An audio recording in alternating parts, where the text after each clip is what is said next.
As health authorities forge ahead with new and improved systems to counter infectious diseases, their primary focus is on 5 of these diseases, namely filaria, Chagas, Leishmania, leprosy, and anemia.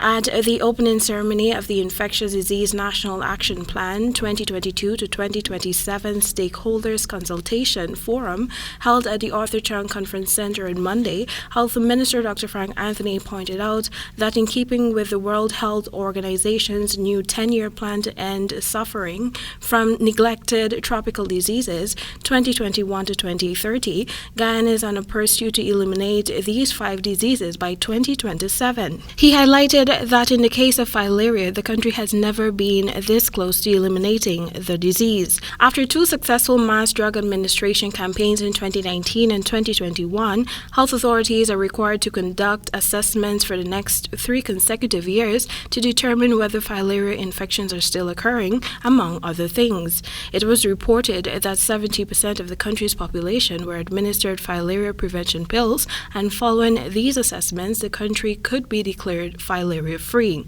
Chagas, though not prevalent, is still active in Guyana. Unless we are not or we are underdiagnosing, the cases have been relatively small.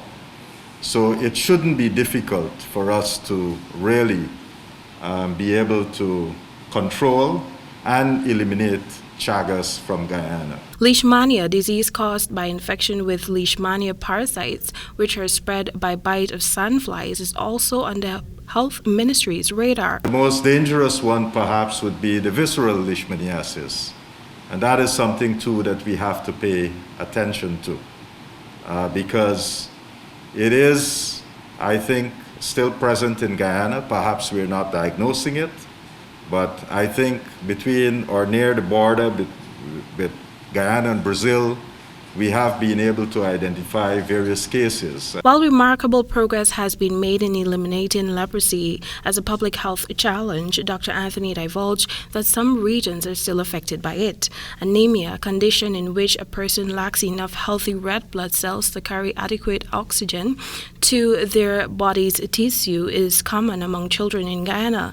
As such, urgent steps are needed to ensure that those affected are able to access the medication. We have them in our system, and all we have to do is to make sure that we deworm children at regular intervals to prevent the chronic effects of these diseases from taking hold. Dr. Anthony implored the stakeholders to set targets when rolling out steps to tackle these diseases. Temika Rodney reporting for the HGP Nightly News.